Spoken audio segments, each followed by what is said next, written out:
देखो बच्चों, आज हम पढ़ेंगे प्रश्नावली 13.1। जब तक अन्यथा न कहा जाए पाई बराबर 22/7 लीजिए। दो घनों जिनमें से प्रत्येक का आयतन 64 सेंटीमीटर क्यूब है कि संलग्न फलकों को मिलाकर एक ठोस बनाया जाता है। इससे प्राप्त घनाभ का संपूर्ण पृष्ठीय क्षेत्रफल ज्ञात करना है। तो देखो कैसे निकालेंगे।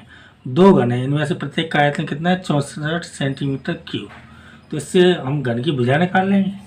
तो लिखो सवाल नंबर 1 दिया है, क्या दिया है? घन का आयतन 64, घन का आयतन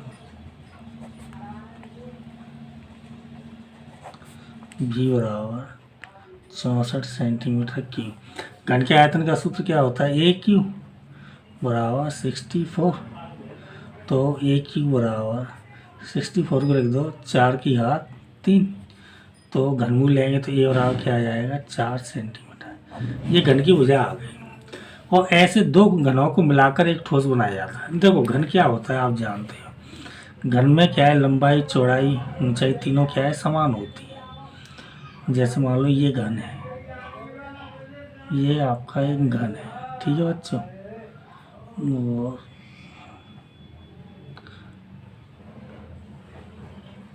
और इसके साथ में एक दूसरा मिला देंगे यहाँ से। तो इसके साथ दूसरा मिलाएंगे तो इसकी लंबाई कितनी है? 4। तो एक और मिलाएंगे तो पूरी टोटल लंबाई कितनी हो जाएगी? 4 4 8। लेकिन चौड़ाई, चौड़ाई और ऊंचाई ये वही रहेंगी, ये 4 की 4 ही रहेंगी। तो जोड़ने के बाद क्या हो जाएगा? दोनों घनों को मिलाने के बाद, दोनों घनों को मिलाने के बाद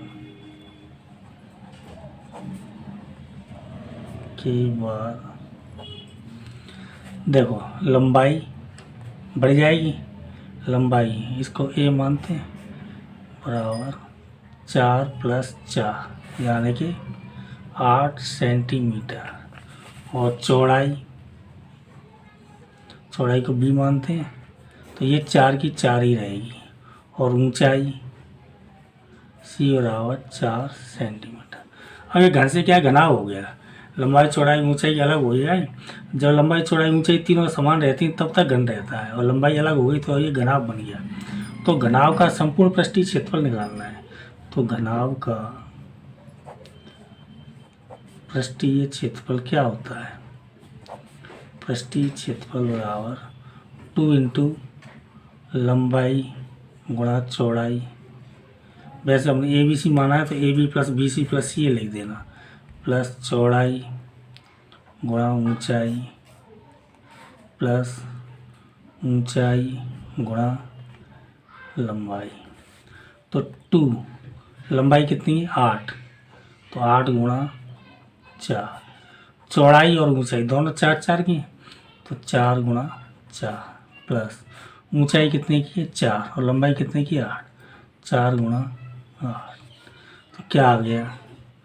8 चौक 32, 4 चौक 16, 8 चौक 32, 32 32 64 और 6 70 और 10 80। तो 2 × 80, 80 में 2 का गुणा करेंगे तो 160। और ये क्षेत्रफल है तो सेंटीमीटर स्क्वायर में आएगा। ये आपका आंसर है। देखो बच्चों सवाल नंबर 2। कोई बर्तन एक खोखले अर्धगोले के आकार का है जिसके ऊपर एक खोखला बेलन अध्यारोपित है।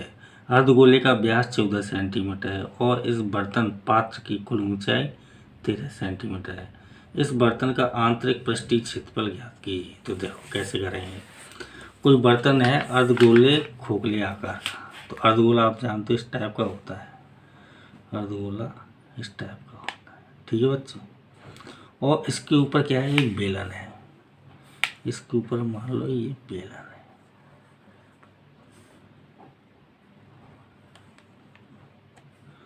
तो हमें निकालना क्या है? अर्धगोले का व्यास। तो व्यास जानते हो आप, ये पूरा यहाँ से यहाँ तक व्यास कितना है? 14। तो त्रिज्या कितनी हो जाएगी इसकी? आधी। त्रिज्या यहाँ से यहाँ, देखो जितनी त्रिज्या होगी उतनी इसकी ऊंचाई होगी। ये दिखने में थोड़ा बड़ा दिख रहा होगा, हाथ से बनाया है, लेकिन वो बराबर बनता है। मतलब जितनी इसकी त्रिज्या इधर है इतनी ही केंद्र से यहाँ की दूरी होती है। केंद्र से यहाँ की दूरी, चाहे जहाँ मिलाओ वो दूरी बराबर रहती है केंद्र से।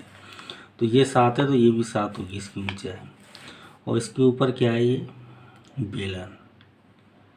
ठीक है बच्चों, तो बेलन की त्रिज्या भी 7 होगी, इसकी 7 है, तो पहले तो लिख लो। ये अर्धगोले का व्यास दिया है, अर्धगोले का व्यास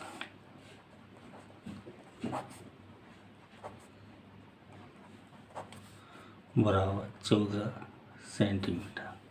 तो त्रिज्या कितनी हो जाएगी, त्रिज्या r बराबर 7 सेंटीमीटर।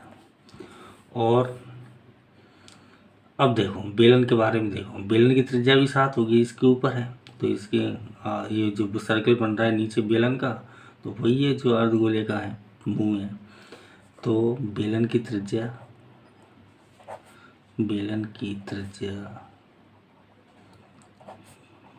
इसको कैपिटल R मान लेते हैं, ये भी 7 सेंटीमीटर। और ऊंचाई, बेलन की ऊंचाई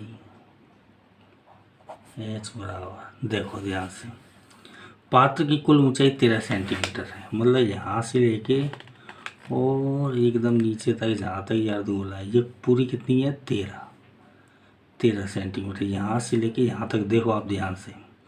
अब इसमें से हमने क्या कहा, 7 यहाँ है, 7 त्रिज्या है अर्धगोले की, तो 7 ही इधर है, तो 7 ये कम हो जाएगी। तो बेलन की ऊंचाई ये 7 कम हो जाएगी, यहाँ से यहाँ तक 7 है, तो ये बच जाएगी। तो 13 में से 7 जाएंगे तो जो बचेगा वो आ जाएगा 13 - 7 सेंटीमीटर, यानी कि h बराबर 6 सेंटीमीटर। आपको ज्ञात क्या करना है, इस बर्तन का आंतरिक पृष्ठीय क्षेत्रफल, तो लिख दो, जो आपको ज्ञात करना है उसी रूप में लिख दो, बर्तन का आंतरिक पृष्ठीय क्षेत्रफल।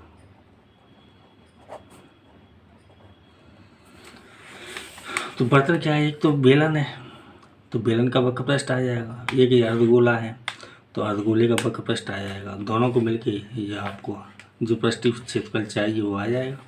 तो दोनों का सूत्र लिख दो, बेलन का वक्र पृष्ठ प्लस अर्धगोले का वक्र पृष्ठ। ठीक है बच्चों, तो देखो बेलन का वक्र पृष्ठ क्या होता है, 2πr/h, ये r हमने कैपिटल माना है तो 2πr/h। अर्धगोले का वक्र पृष्ठ क्या होता है, 2πr², तो 2 की वैल्यू 22/7, r की वैल्यू 7, दोनों 7 हैं, तो बेलन की त्रिज्या और अर्धगोले की त्रिज्या, तो 7, ऊंचाई h बराबर 6 प्लस 2, पाई की वैल्यू वही 22/7, यहाँ के r का स्क्वायर यानी कि 7 का स्क्वायर। देखो 7 से 7 कैंसिल हो गया, 22 दूनी 44 गुणा 6 प्लस 22 दूनी 44/7 गुणा 7 गुणा 7, 7 से 7 कैंसिल हो गया। अब क्या बचा आपके सामने, 44 गुणा 6, 44 गुणा 7, 44 गुणा 6 प्लस 44 गुणा 7, 44 अगर आप कॉमन ले लो क्या हो जाएगा, 6 + 7 यानी कि 44 × 13, 13 से गुणा करो, 13 चौक 52 की 2 हासिला की 5, 13 चौक 52, 52 5 57, तो सेंटीमीटर क्षेत्रफल है तो स्क्वायर में आएगा, ये आपका आंसर होना चाहिए। सवाल नंबर 3 देखो, एक खिलौना त्रिज्या 3.5 सेंटीमीटर वाले एक शंकु के आकार का है जो उसी त्रिज्या के एक अर्धगोले पर अध्यारोपित है। इस खिलौने की संपूर्ण ऊंचाई 15.5 सेंटीमीटर है। इस खिलौने का संपूर्ण पृष्ठीय क्षेत्रफल निकालना है, संपूर्ण पृष्ठीय क्षेत्रफल। तो देखो कैसे निकालें। सवाल पहले क्या है, ये जो खिलौना है ये क्या है, शंकु के आकार का है। तो शंकु आप जानते हो किस तरह का होता है, शंकु इस तरह का होता है शंकु, और नीचे ये शंकु आपने चित्र देखे होंगे ऐसा ही होता है।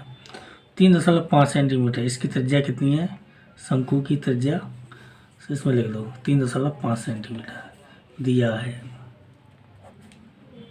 शंकु की त्रिज्या, शंकु के आधार की त्रिज्या होती है, शंकु की त्रिज्या r बराबर 3.5 सेंटीमीटर और अर्धगोले के ऊपर है, यानी इसके नीचे अर्धगोला है।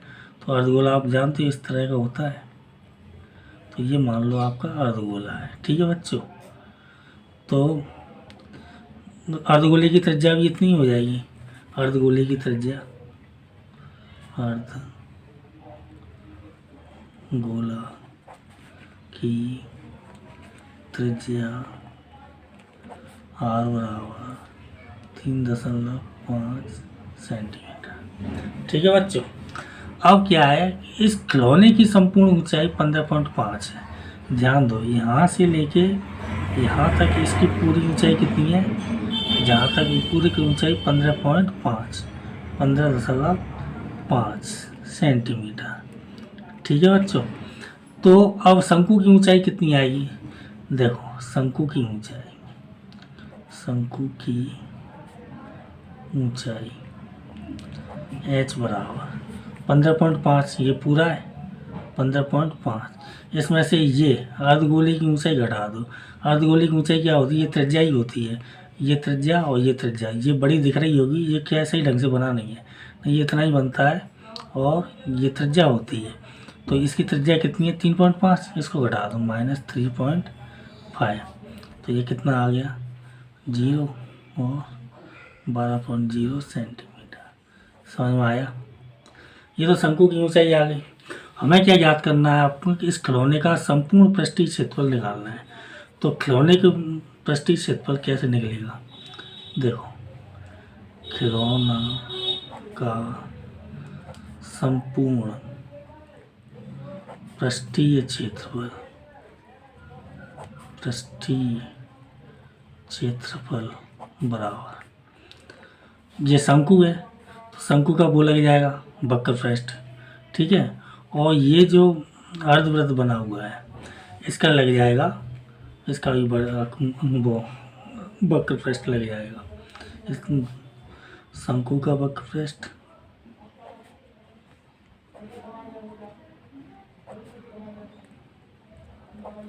प्लस अर्धगोले का वक्र पृष्ठ। ठीक है बच्चों, तो शंकु का वक्र पृष्ठ क्या होता है, पाई आर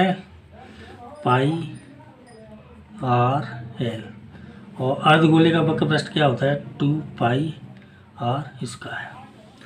अब देखो इसमें हमें से r पता है और l नहीं पता है, s तो पता है शंकु की, तो इसमें से हम पहले तो हम l का मान निकालेंगे।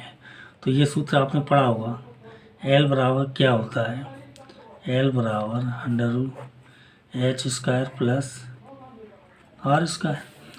तो l बराबर क्या आ जाएगा, h कितना है 12, तो 12 का वर्ग प्लस r कितना है आपका 3.5, शंकु की ऊंचाई 3.5 का वर्ग।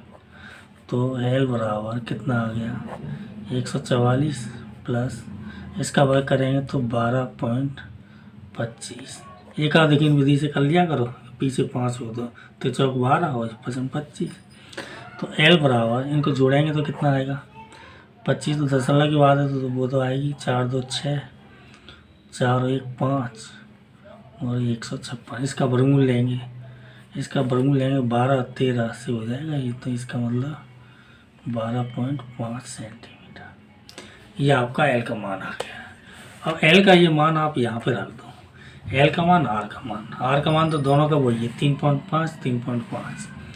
तो देखो पाई की वैल्यू कितनी है 22/7, r की वैल्यू 3.5 और l की वैल्यू 12.5 प्लस 2 पाई की वैल्यू 22/7 और r की वैल्यू 3.5 का स्क्वायर। अब इसको हम काटेंगे तो 7 से इसको काटेंगे तो 0.5 आएगा, 0.5 का इससे गुणा कर दो 22 से, तो 22×5 110 और एक अंक के बाद दशमलव तो 0 दशमलव से चला जाएगा। हट जाएगा, यहाँ दशमलव आ जाएगा, दशमलव के बाद जीरो का कोई मतलब नहीं है, गुणा 12.5 प्लस 2 का 22 से गुणा करेंगे तो कितना आएगा 44/7, इसका वर्ग करेंगे तो 12.25, 7 से भाग तो 7 एकम 7, कितने बचे 5 और 2 का होता है 7 7 49, फिर कितने 3 7 5 35, ये आ गया आपका। अब 11 से इसका गुणा कर दूँ, 11 5 55, 11 दूनी 22 और 5 27, और 11 एक 11, 11 2 13, एक अंक बाद दशमलव यानी यहाँ पे आ जाएगा प्लस 44 का इससे गुणा करो तो देखो बच्चों गुणा हमने अभी भी किया है, ये आया 7700, 2 अंक बाद दशमलव था, ये दोनों जीरो क्या है कट जाएंगे, 77 आ जाएगा, तो ये गुणा कितना आ गया 77। चाहो तो जीरो लगा लो क्योंकि यहाँ भी दशमलव है। अब इन दोनों को जोड़ दो तो देखो 137.5 और 77.00, तो ये कितना आ जाएगा 0, और ये 5 7 7 14, 7 3 10 11, 1 1 2, समझ में आया। तो ये आ गया आपका 200, यहाँ दशमलव आया 14.50, क्षेत्रफल है तो सेंटीमीटर स्क्वायर, ये आपका आंसर। देखो बच्चों सवाल नंबर 4 हम करेंगे, लेकिन इसको हल करने से पहले हम आपको बता रहे हैं हमने गलती से अर्धवृत्त लिख दिया है। ये अर्धवृत्त नहीं है, एक्चुअली क्या है ये अर्धगोला है, अर्धगोले का वक्रपृष्ठ है, तो इसको आप अर्धगोला पढ़ना, अर्धगोला। ठीक है बच्चों, जो हम सॉल्यूशन दिखाएंगे उसमें अर्धवृत्त लिखा हुआ है, तो आप समझ लेना ये अर्धगोला है। सवाल नंबर 4 देखो, भुजा 7 सेंटीमीटर वाले एक घनाकार ब्लॉक के ऊपर एक अर्धगोला रखा हुआ है। अर्धगोले का अधिकतम व्यास क्या हो सकता है? इस प्रकार बने ठोस का संपूर्ण पृष्ठीय क्षेत्रफल भी ज्ञात करना है। तो पृष्ठीय क्षेत्रफल भी ज्ञात करना है, इस प्रकार जो ठोस बन रहा है, और एक घन के ऊपर क्या रखा है अर्धगोला रखा हुआ है। तो देखो बच्चों घन का अधिकतम व्यास क्या हो, पहले तो जो घन का भुजा दी है 7 सेंटीमीटर, इसको लिख लो, दिया है घन की भुजा ए बराबर 7 सेंटीमीटर, और इसके ऊपर अर्धगोला रखा हुआ है, तो इसका अधिकतम व्यास क्या हो सकता है? तो लिख दो इसका अधिकतम व्यास 7 सेंटीमीटर हो सकता है, क्योंकि जो घन होता है उसके ऊपर आप अर्धगोला रख रहे हो, तो इससे अधिक होगा तो फिर वो उसके ऊपर से निकल जाएगा, फिर साइड से निकल जाएगा, फिर उसमें धंस जाएगा, तो इसका अधिकतम व्यास हो सकता है 7 सेंटीमीटर अर्धगोले का अधिक। ये भी आपका आंसर है क्योंकि पूछ रहा है अर्धगोले का अधिकतम व्यास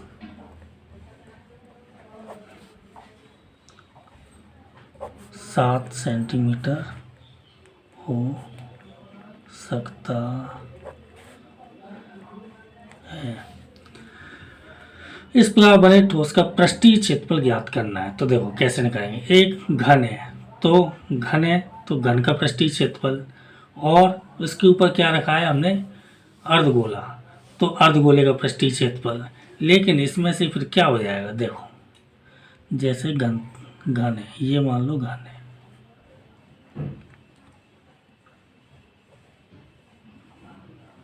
ये आपका मान लो घन है, ठीक है बच्चों, और इसके ऊपर क्या रखा है ये हमने गोला रख दिया है, ठीक है। तो अब क्या होगा, इसका पृष्ठीय क्षेत्रफल घन का 6a वर्ग, और इस अर्धगोले का 2πr² होता है पृष्ठीय क्षेत्रफल वक्र पृष्ठ, और इसमें से क्या है जो ऊपर अर्धगोला होता है, तो अर्धगोला देखो आपने अर्धगोला अलग से आप बनाते हो ऐसे, तो यही बनता है, और बीच में ऐसा होता है, तो ये जो एक वृत्त है ये कम हो जाएगा क्योंकि ये कवर कर लेगा अर्धगोला, तो इसमें से πr² घटा देंगे। तो ठोस का पृष्ठीय क्षेत्रफल पूछ रहा है तो क्या लिखेंगे, ठोस का पृष्ठीय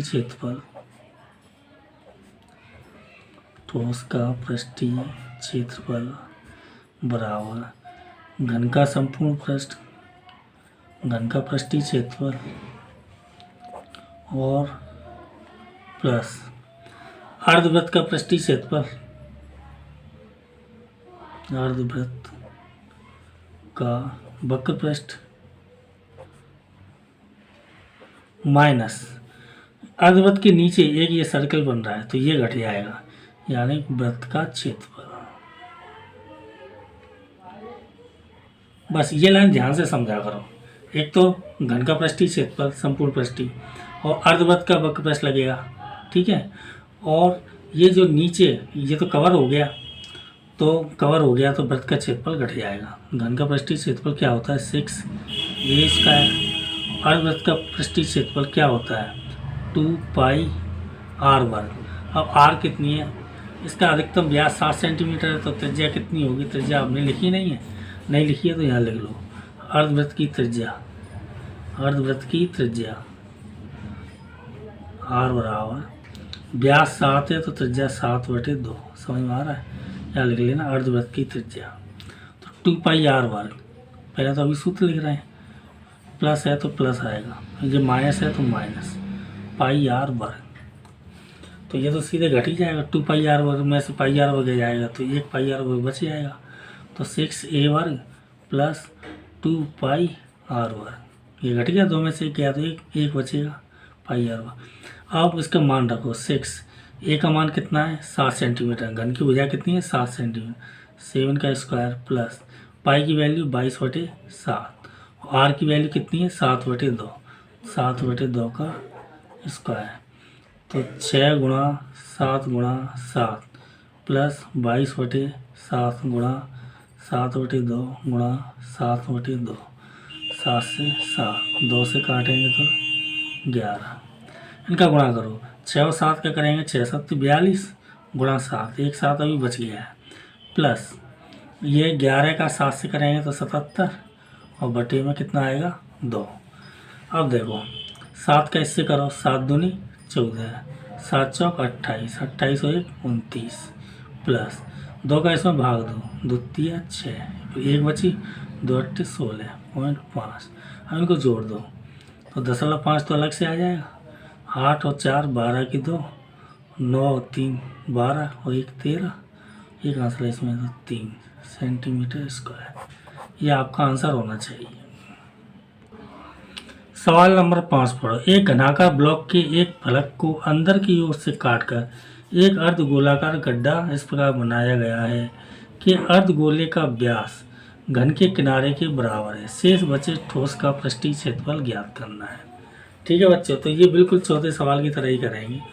देखो इसमें क्या होगा, पहले तो मान लो घन की भुजा, आपका उत्तर एल में आ रहा है तो एल मान लेते हैं, माना घन की भुजा एल है, और ये क्या सेंटीमीटर वगैरह कुछ दिया है, कुछ नहीं दिया है, ठीक है, तो इसको खाली एल माना। घन की एक भुजा की लंबाई एल इकाई है। ठीक है बच्चों, अब ये बिल्कुल वैसे ही होगा जैसे घन होता है। घन आप जानते हो, ये घन है, ये क्या है आपका, मान लो एक घन है,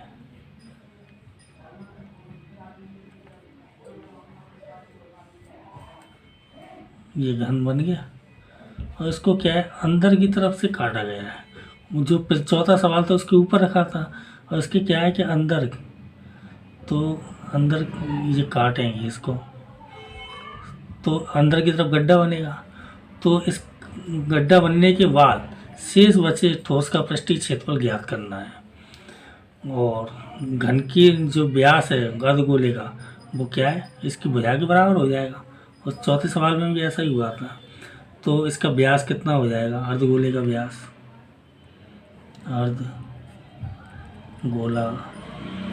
का व्यास बराबर एल, तो त्रिज्या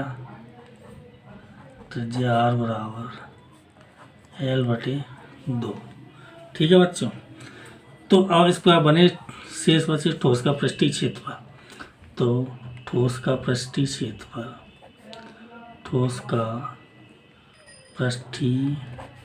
क्षेत्रफल देखो ध्यान से, घन है तो घन का पृष्ठीय क्षेत्रफल, घन का संपूर्ण पृष्ठ प्लस फिर क्या है अर्धगोला, तो अर्धगोले का पृष्ठीय क्षेत्रफल, अर्धगोला का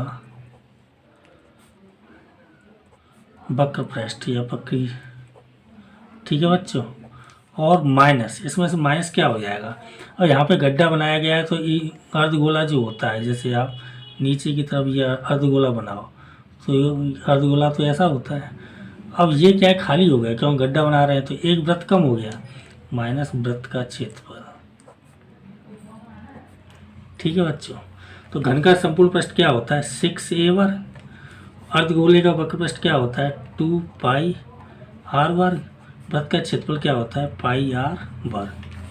तो 6 और a लंबाई हमने क्या मानी घन की भुजा की l, तो ये क्या हो जाएगा l स्क्वायर प्लस 2 पाई, त्रिज्या r बराबर क्या है l बटे 2, पहले तो इसको घटा लो, 2 पाई r वर्ग में से 1 पाई r वर्ग जाएगा तो 1 पाई r वर्ग बच जाएगा, पाई r वर्ग, 2 पाई r वर्ग में से 1 पाई r वर्ग गया तो पाई r वर्ग बच गया, 1 पाई r वर्ग। तो 6 l square plus pi, r का वैल्यू कितना है l बटे 2, तो l बटे 2 और इसका वर्ग, समझ में आ रहा है। इसको थोड़ा और हल कर लो, 6 l स्क्वायर, इसका वर्ग करेंगे तो क्या हो जाएगा पाई l स्क्वायर बटे 4, ठीक है बच्चों। आपके आंसर में ये देखो एलसीएम ले लो, क्योंकि आपको आंसर मिलाना है। 4 और 1 का एलसीएम कितना होगा 4, 6 का इससे गुणा करेंगे तो 24 l square plus pi l square. अब इसमें क्या कॉमन आ रहा है, देखो 4 सबके बटे में, तो बटे में 4, ऊपर से क्या है l वर्ग कॉमन है, तो l वर्ग बटे 4, क्या बचेगा l वर्ग यहाँ से कॉमन ले लिया तो 24, और यहाँ पे क्या बचेगा पाई, तो ये आपका आंसर होना है। देखो बच्चों सवाल नंबर 6, दवा का एक कैप्सूल एक बेलन के आकार का है, ये चित्र है इसका, जिसके दोनों सिरों पर एक एक अर्धगोला लगा हुआ है। इधर एक अर्धगोला है, यहाँ से देखो यहाँ से यहाँ तक और यहाँ से यहाँ तक एक एक अर्धगोला है।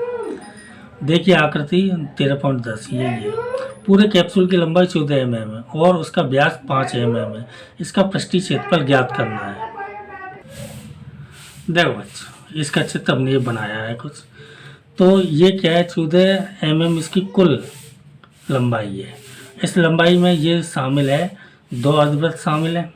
अब अर्धवृत्त का व्यास कितना है 5 mm, तो त्रिज्या इसकी कितनी हो जाएगी आधी हो जाएगी। तो देखो तो जो त्रिज्या इस अर्धगोले की रहेगी वही बेलन की रहेगी, तो बेलन की त्रिज्या 5/2, अर्धगोले की त्रिज्या 5/2। तो पहले तो ये लिख लो दिया है चित्र के हिसाब से। ये देखो इसका व्यास, अर्धगोले का व्यास कितना है 5 mm, अर्धगोले का व्यास बराबर 5 mm, तो त्रिज्या कितनी हो जाएगी आधी हो जाएगी, त्रिज्या r बराबर 5/2 mm।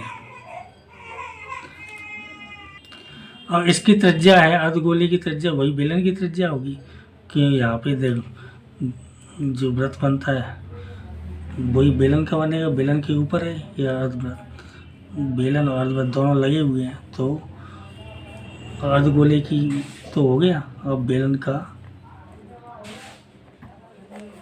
व्यास, तो बेलन का व्यास लिखने की क्या जरूरत है, सीधी त्रिज्या लिख लो, व्यास से त्रिज्या हमने निकाल ली, तो बेलन की त्रिज्या r बराबर 5/2 mm। अब इस चित्र को देखो, जो चित्र आपके में है वही 5 क्या है इसका व्यास है, और त्रिज्या क्या होती है केंद्र से लेके परिधि की दूरी आप जानते हो, तो ये कितनी यहाँ से यहाँ तक ये 5 है, तो यहाँ से यहाँ तक भी ये 5 होगा, ठीक है। तो बेलन की ऊंचाई निकालो, तो बेलन की ऊंचाई कैसे निकालोगे, बेलन की ऊंचाई पूरा कितने का है 14 का, और माइनस इसमें से क्या माइनस करेंगे इधर का त्रिज्या और इधर की त्रिज्या, तो इधर की त्रिज्या कितनी 5/2, इधर की त्रिज्या 5/2, क्यों त्रिज्या तो 5/2 ही है, तो 5/2 प्लस 5/2 मतलब 5 हो जाएगा। तो 14 माइनस 5 यानी कितना आ गया 9 mm। इसका पृष्ठीय क्षेत्रफल ज्ञात करना है। तो इसका पृष्ठीय क्षेत्रफल ज्ञात करेंगे तो देखो आप कैप्सूल का पृष्ठीय क्षेत्रफल क्या होता है। अब देखो एक तो इसमें बेलन है तो बेलन का वक्र पृष्ठ, बेलन का वक्र पृष्ठ प्लस इसमें दो अर्धगोले हैं, दो अर्धगोले हैं एक जैसी त्रिज्या के, तो 2 गुणा अर्धगोले का पृष्ठीय क्षेत्रफल, अर्धगोला का वक्र पृष्ठ, वक्र पृष्ठ। तो बेलन का वक्र पृष्ठ क्या होता है 2πr/h। अर्धगोले का वक्र पृष्ठ क्या होता है 2πr²। r दोनों की सेम है, दोनों की त्रिज्या, अर्धगोले की त्रिज्या 5/2 और बेलन की त्रिज्या भी 5/2 है। तो देखो 2 कॉमन ले लो, पाई कॉमन ले लो, r कॉमन ले लो, क्या बचेगा h प्लस 2 और पाई और r कॉमन ले लिए, एक तो ये 2 बचा, एक इसमें से r बचेगा। तो 2 पाई की वैल्यू आप जानते हो 22/7 और r की वैल्यू 5/2 है दोनों, तो 5/2। देखो ये जो आप कॉमन ले रहे हो ना तभी कॉमन लेना जब दोनों की त्रिज्या समान हो, या फिर कॉमन लेना ही मत, अलग अलग हल कर लेना। नहीं तो आपने अगर कॉमन ले लिया और दोनों की त्रिज्या अगर अलग अलग है तो फिर क्या होगा, आप मान तो किसी एक का ही रखोगे, फिर ये सवाल गलत हो जाएगा। तो इसकी वैल्यू अलग है, वो ये बेलन है, ये अर्धगोला है, यहाँ तो दोनों की वैल्यू एक है तो हमने कॉमन ले लिया। और h का मान कितना है, h का मान हमने निकाला है 9 प्लस 2r यानी 2 गुणा 5/2, 2 से 2 कैंसिल हो गया। तो देखो 2 से 2 कट रहा है, 22 पंजे 110/7, अंदर क्या है 9 प्लस 5 तो 110/7 और 9 और 5 14, 7 दूनी 14, 2 से इसका गुणा करेंगे तो 220। क्षेत्रफल है तो mm² में आएगा, ये आपका आंसर। सवाल नंबर 7 देखो, कोई तंबू एक बेलन के आकार का है जिस पर एक शंकु अध्यारोपित है। यदि बेलनाकार भाग की ऊंचाई और व्यास ये दोनों दिए हुए हैं, ये ऊंचाई है 2.1 और 4 m, ये क्या है व्यास है। शंकु की तिर्यक ऊंचाई भी दी हुई है। तो इस तंबू को बनाने के लिए प्रयुक्त कैनवास का क्षेत्रफल ज्ञात कीजिए। तो बहुत सारा लड़कियों तिर्यक ऊंचाई दी हुई है, निकालनी नहीं है। साथ ही 500 रुपये प्रति मीटर स्क्वायर की दर से इसमें प्रयुक्त कैनवास की लागत ज्ञात कीजिए। ध्यान दीजिए कि तंबू के आधार को कैनवास से नहीं ढका जाना है, ठीक है बच्चों। तो देखो एक क्या है तंबू है, तो ये कैसा है, पहले तो ये बेलन के आकार का है। तो बेलन आप जानते हो, बेलन इस टाइप का होता है, ठीक है बच्चों। तो ऊपर नीचे ये 2 वृत्त होते हैं और शंकु इस टाइप का होता है। तो बेलनाकार भाग की ऊंचाई और व्यास ये दिए हुए हैं, तो जो दिया है इसको लिख लो। दिया है बेलन की ऊंचाई h बराबर 2.1 में और व्यास बराबर 4 m। तो त्रिज्या कितनी हो जाएगी, त्रिज्या r बराबर 2 मीटर। और शंकु की तिर्यक ऊंचाई देखो, शंकु का आधार की त्रिज्या और बेलनाकार भाग दोनों एक ही है। ये ऊपर वाला जो वृत्त है, तो शंकु की त्रिज्या तो यही हो जाएगी जो इस बेलन की त्रिज्या है। बेलन की त्रिज्या कितनी है 2 m, तो शंकु की त्रिज्या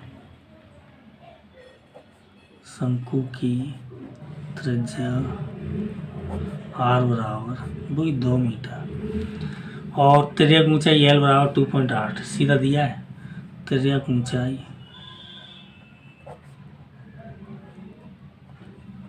l बराबर 2.8 मीटर।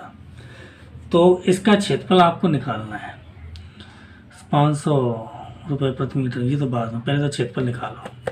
ठीक है बच्चों, तंबू को बनाने में प्रयुक्त कैनवास का क्षेत्रफल, कैनवास का क्षेत्रफल।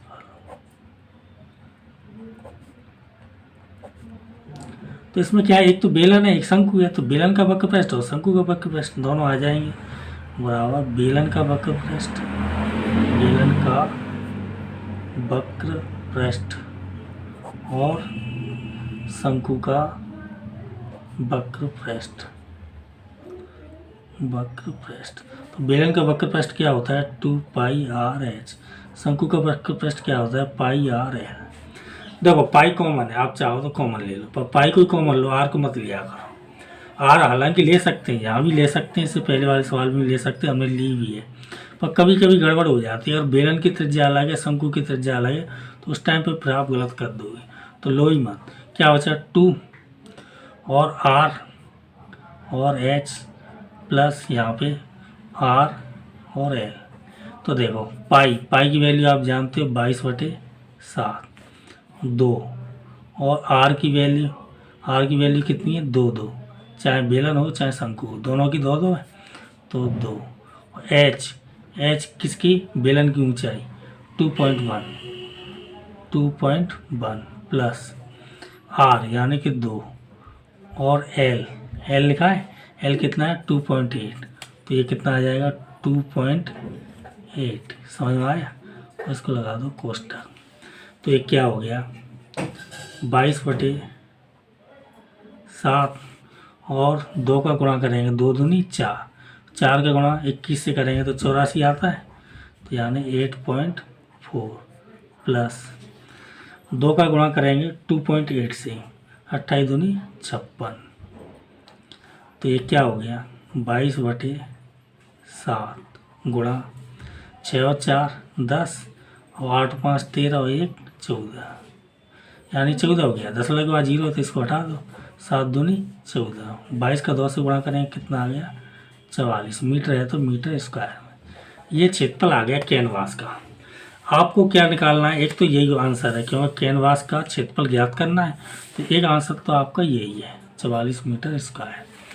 अब 500 रुपये के प्रति मीटर वर्ग की दर से इसमें प्रयुक्त कैनवास की लागत निकालनी है। तो देखो 1 मीटर स्क्वायर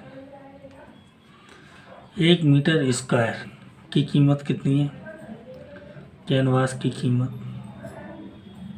या लागत बराबर 500 रुपये, तो 44 मीटर स्क्वायर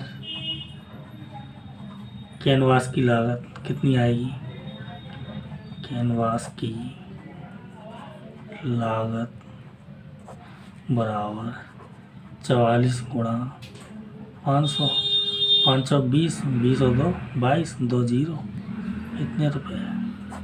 ये आपका आंसर है।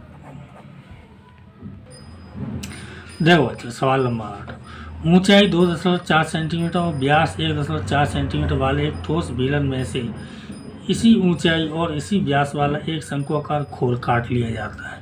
शेष बचे ठोस का निकटतम वर्ग सेंटीमीटर तक पृष्ठीय क्षेत्रफल ज्ञात करना है। तो देखो सवाल क्या कह रहा है, सवाल क्या है कि एक आपके पास बेलन है, बेलन आप जानते हो इस टाइप का होता है, बेलन नीचे और ऊपर दोनों तरफ एक वृत्त रहता है, ठीक है बच्चों। अब इसमें से एक शंकु काट लिया गया है इसी ऊंचाई का और इसी व्यास का, तो इसका मतलब तो ये हुआ कि ऐसे ये शंकु बन गया, यही तो होता है शंकु। ये नीचे की तरफ बनाया है हमने या ऊपर की तरफ बना लेना, तो ये हमने काट लिया है, उसको कह रहा है।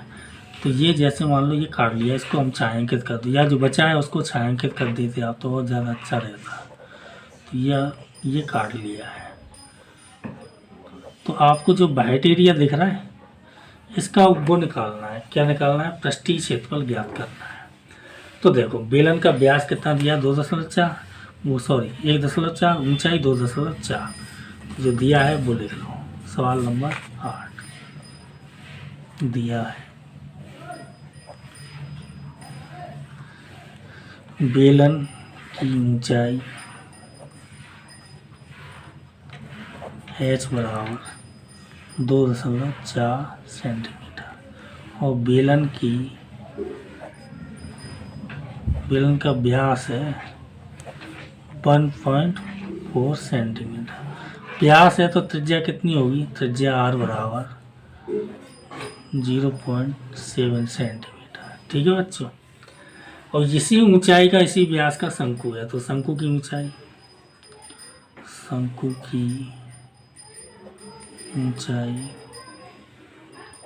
h बराबर 2.4 सेंटीमीटर, त्रिज्या r बराबर 0.7 सेंटीमीटर।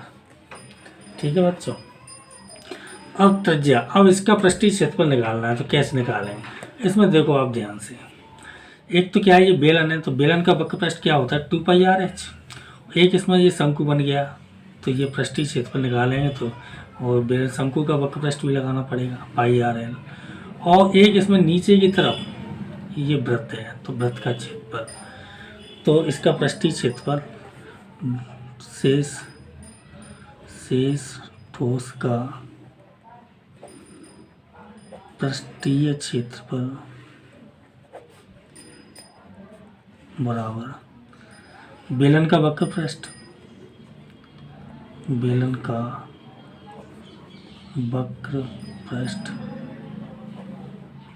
प्लस बेलन का वक्र पृष्ठ प्लस ये क्या है? शंकु है, शंकु का वक्र पृष्ठ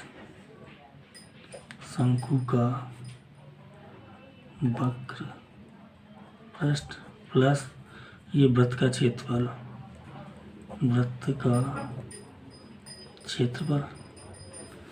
अब बेलन का वक्र पृष्ठ क्या होता है? 2πrh। शंकु का वक्र पृष्ठ क्या होता है? πrl। वृत्त का क्षेत्रफल क्या होता है? πr²। ये बेलन है, बेलन की त्रिज्या ऊंचाई हमको पता है, वृत्त की त्रिज्या ये वही बेलन की त्रिज्या आ जाएगी, और ये शंकु की त्रिज्या पता है, एल नहीं पता है, तो पहले तो आप एल निकाल लो। तो एल कैसे निकालेंगे? एल का सूत्र आप जानते हो, एल बराबर क्या होता है? तिर्यक ऊंचाई एल। एल का मतलब क्या होता है? तिर्यक ऊंचाई h² प्लस r² और h²। h कितना है? शंकु की ऊंचाई है 2.4 का वर्ग। r कितना है? 0.7 का वर्ग।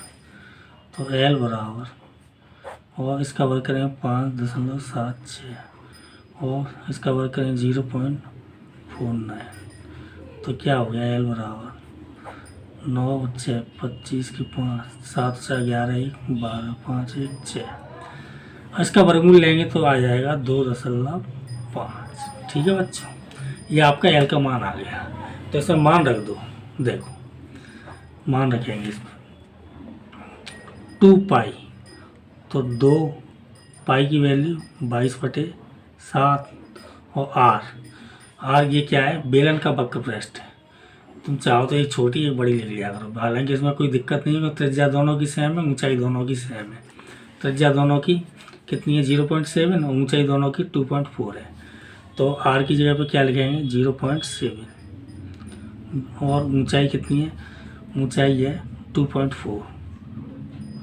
सही तरीका यही होता है, एक को छोटा बना मान लो, जैसे बेलन है, बेलन की छोटी r छोटी h और शंकु है, शंकु की बड़ी r बड़ी h, तो इससे क्या है? वो अलग अलग दिख जाएंगे, ये बेलन की है, ये शंकु की है। प्लस इसकी पाई यानी 22/7 और r का मतलब 0.7 और l का मतलब 2.5, अभी अभी हमने निकाला है। प्लस पाई यानी कि 22/7 और r यानी कि 0.7 का वर्ग और बराबर 7 से 7 काट देंगे 0.1, 22 44 और 1 का इससे गुणा करेंगे तो क्या आएगा? 0.24 प्लस 7 से इसको काटेंगे 0.1। अब 1 का इससे गुणा करेंगे तो क्या आएगा? दशमलव एक अंक और इधर आ जाएगा 0.25 प्लस 22/7 गुणा 7 0.7 गुणा 0.7 ये बढ़ गया 7 से इसको काटेंगे तो 0.1। तो देखो 44 का इससे गुणा करना है तो 44 का इससे गुणा करेंगे 44 चौक कितने होते हैं 44 का पारा तो किसी को नहीं आता होगा 24 का पारा पढ़ लो 24 चौक 96 की 6 हासिला की 9 और 24 चौक 96 96 9 105 105 1 2 यानी 10.56 ये इतना आ जाएगा 10.56 प्लस और 25 दूनी 50 25 दूनी 50 और 5 55 5.50 इसको देखो 22 सत्ते 154 फिर 1 से गुणा करेंगे तो यही आएगा 0.12 यानी यहाँ पे आ जाएगा। अब इन सबको जोड़ो 10 देखो 0.12 जोड़े तो अच्छी तरह आराम से जोड़ दो 10.56 और 5.50 1.54 6 4 10 5 3 15 1 16 5 1 6 1 7 और ये 17.60 तो ये कितना आ गया 17.60 सेंटीमीटर इसका है। ये आपका आंसर होना चाहिए। लकड़ी के एक ठोस बेलन के प्रत्येक सिरे पर एक अर्धगोला खोदकर निकालते हुए एक वस्तु बनाई गई है जैसा कि आकृति 13.11 यानी इसमें दर्शाया गया है। यदि बेलन की ऊंचाई 10 सेंटीमीटर है और आधार की त्रिज्या 3.5 सेंटीमीटर ऊंचाई है इसकी 10 सेंटीमीटर और आधार की त्रिज्या कितनी है 3.5 तो आधार की त्रिज्या ये केंद्र मान लो यहाँ से यहाँ की दूरी कितनी है 3.5 तो इस वस्तु का संपूर्ण पृष्ठीय क्षेत्रफल ज्ञात करना है। तो देखो बच्चों तो ये जो बेलन की जो त्रिज्या और ऊंचाई दी है इसको लिख लो पहले दिया है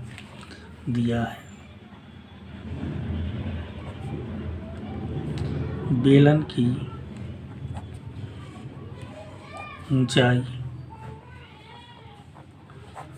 h बराबर 10 सेंटीमीटर तथा त्रिज्या बराबर 3.5 सेंटीमीटर।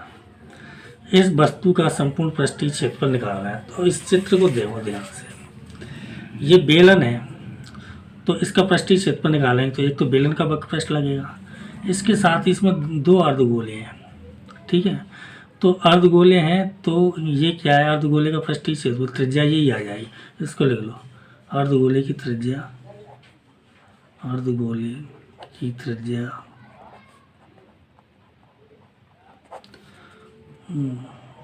r बराबर 3.5 सेंटीमीटर यही आ जाएगी। तो 2 अर्धगोले हैं तो दोनों अर्धगोलों का वक्रपृष्ठ लग जाएगा जुड़ जाएगा। तो इस वस्तु का संपूर्ण पृष्ठीय क्षेत्रफल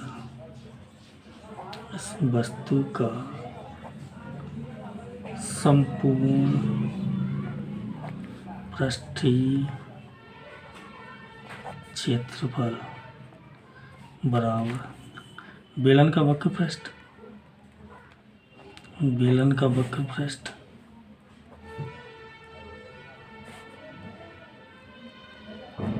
प्लस 2 अर्धगोले हैं आपको दिख रहे हैं तो अर्धगोले का वक्रपृष्ठ अर्धगोला का वक्रपृष्ठ 2 है तो क्या है कि 2 का गुणा हो जाएगा। तो बेलन का वक्रपृष्ठ क्या होता है 2 पाई चलो इसको कैपिटल ले लेते हैं। देखो सही तरीका यही होता है एक को कैपिटल ले लो एक को स्मॉल ले लो इससे क्या अलग अलग दिख जाता है। और अर्धगोले का वक्रपृष्ठ क्या होता है 2 पाई r वर्ग। हालांकि इन सवालों में अंतर नहीं आएगा क्योंकि त्रिज्या दोनों की सेम है। तो देखो इसमें बेलन की त्रिज्या बेलन की ऊंचाई लगेगी तो 2 पाई की वैल्यू 22/7 और ये r यानी कि त्रिज्या बेलन वाली 3.5 और h ये बेलन की ऊंचाई 10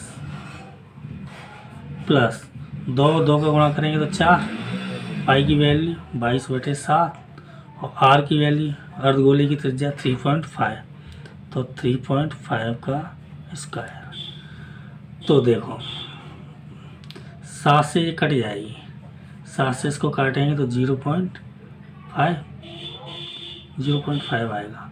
0.5 का आप 22 से गुणा कर दो या इससे कर लो, 22 का 2 से कर लो, 22 दूनी 44, 5 का 10 से करेंगे तो कितना आ जाएगा 50, एक अंक बाद दशमलव यानी यहाँ दशमलव लग के ये 0 तो हट ही जाएगा, प्लस 4 का 22 से गुणा करेंगे तो 88/7, 3.5 का स्क्वायर है तो इसको 2 बार लिखेंगे, 3.5 गुणा 3.5।